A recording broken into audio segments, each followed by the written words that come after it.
I want to talk to you about this tragedy that not just the United States of America, but the world is facing right now. But I don't want to talk to you about it from the point of view of a tragedy, or as the news media has called it, a pandemic. I don't want to talk about what it's doing to us. I want to talk about the apostolic Pentecostal view or response to this tragedy, to this situation that we're facing. No matter what it is, a circumstance, a tragedy, a problem, how do we approach that? And what is God doing through that? Much more important than the tragedy is what God is doing in the earth. Now, the news media has called this a pandemic, and I'm not going to get into my opinions on whether it's a pandemic or the neighbor's view of whether it's a pandemic or the church's view or separate churches and how they view it. Really, none of that's important.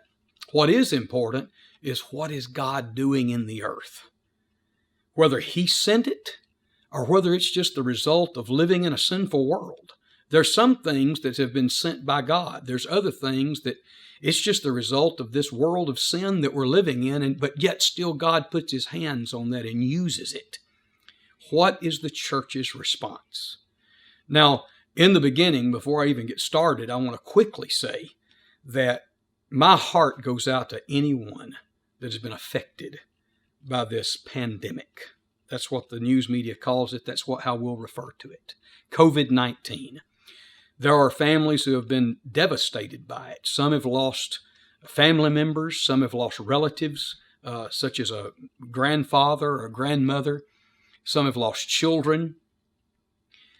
Some have had sickness ravage their homes to where everyone in the connected family has been infected by this disease. Also, there are people who've had economic tragedy and woe. They've lost jobs, or they've been laid off from their job, or their small businesses had to temporarily close. I want to tell you that my heart goes out to anyone, and I don't want what I'm going to say to seem callous to those who have been greatly affected by what's going on in our earth right now. But I want to tell you that there are so many positives. God has taken what sin, what Lucifer, whoever's behind this, has meant for a tragedy, and turned it into a miracle.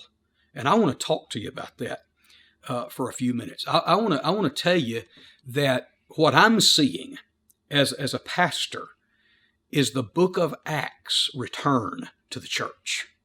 I'm seeing God take this tragedy, this pandemic, and turn the church up on its ear.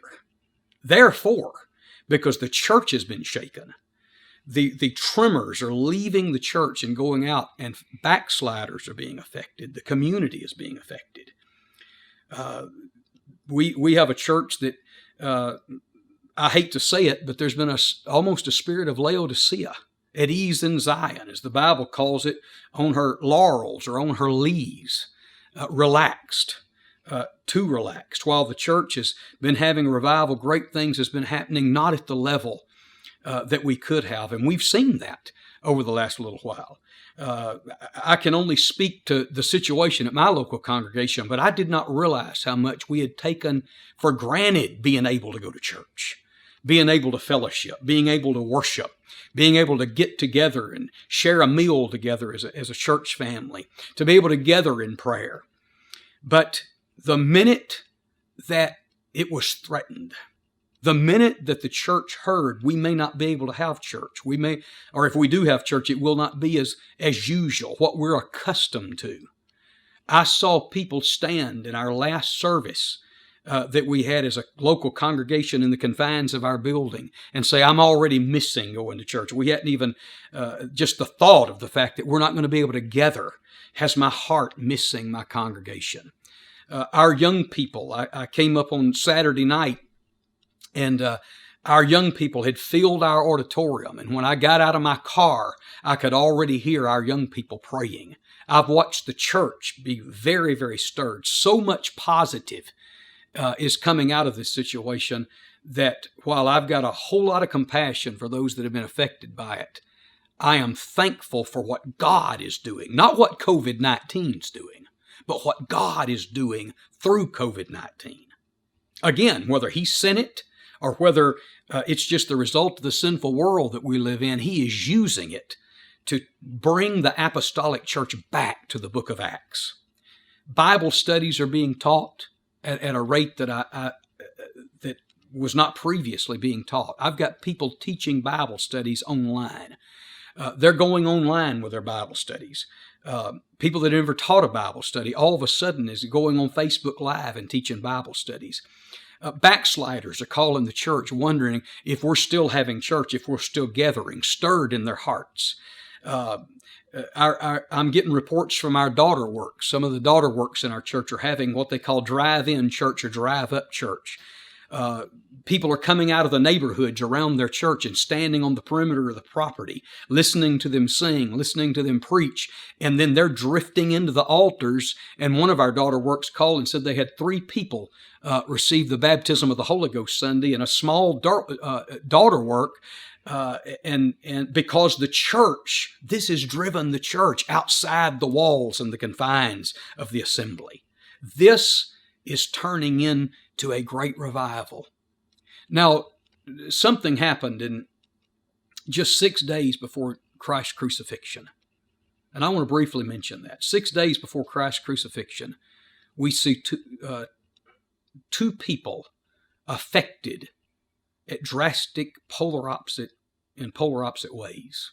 One was Mary, who one of the New Testament writers calls a sinner. The other was Judas, who was one of the 12 followers of Jesus Christ. He was a part of the ministry.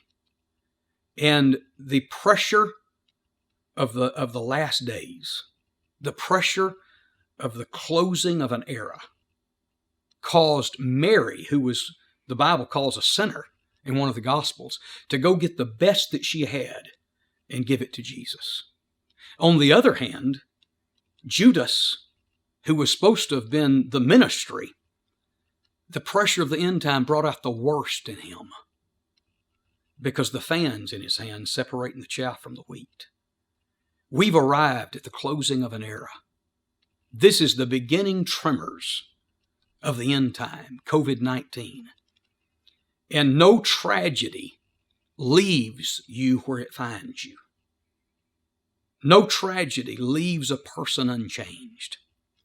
Everyone is going to be affected by COVID-19. COVID-19, for those that really love God and want relationship with Him, they're going to pray like they've never prayed. They're going to believe like they've never believed. They're going to preach like they've never preached. They're going to get relationship deeper than they've ever had. While at the same time, those that were never really interested, this is going to give them the prime opportunity to pull further away from God and the church than they ever have. But everyone is going to be affected, for better or worse, by COVID-19. We got to make up in our minds that it's going to bring out the best in us, that it's going to push us to greatness. And it is my prayer, it is my belief that somehow the church could keep this awakening. And a few days after this is over, not go back to sleep, but to remain awake, because this is only the beginning of what is to come. And we can make this the greatest thing that's ever happened to the church. You know, Luke 14 and 20 gives us the story. Jesus gave us the story in Luke 14, the 14th chapter, that a king was calling a wedding feast for his son. And he called for all those that should have been invited. And when it came down to them coming to the wedding feast, they didn't show up. They weren't really interested. They took for granted their invitation. And they gave all kind of excuses, and I won't take time at this setting to do that. You can look it up. But they said they had an ox in the ditch, and some said that they had land that they bought. They were buying and selling and marrying and giving in marriage. At the end of the day, they didn't come, and Jesus said the king became wroth, and he said, you go out and you get the blind, and you get the maimed, and you get the halt, and you tell them to come, that they're welcome to come, because Let me just tell you this. There won't be any empty saddles on God's stallions when he comes back to conquer this earth. They came to take the place of those that took it for granted. And we live in that hour where all of those that have taken the church for granted, all of those that have had this opportunity but really didn't maximize on it, they don't have to worry. The church isn't going to go down. They're coming to take your place. They're going to be flooding in during this time. We're already seeing the beginnings of it. This is the greatest day of the church. This is the greatest hour of the church as we rush now toward the last days and toward the end times. Joel, the 2nd chapter and the 28th verse tells us that there's going to be a great revival in the last days. Sons and daughters shall prophesy. Old men shall see visions. This is going to be poured out upon all flesh. At the same time, 2 Thessalonians, the 2nd chapter, the 1st through the 3rd or 4th verse tells us there's going to be a great falling away. Those two things are going to happen simultaneously as he separates the chaff from the wheat. The church is at its finest hour. If I could quote one of the great writers, Charles Dickens, I believe it was, he said, it was the greatest times, it was the best of times, and it was the worst of times. That's where we are. It just depends on how you're framing it. You can frame it that it's the worst of times, or you can frame it that it's the best of times. I choose to believe, I choose to speak that this is the church's finest hour, and God is using the groanings of this earth to wake the church up for the greatest revival we've ever seen. Thank you for taking time to listen to me.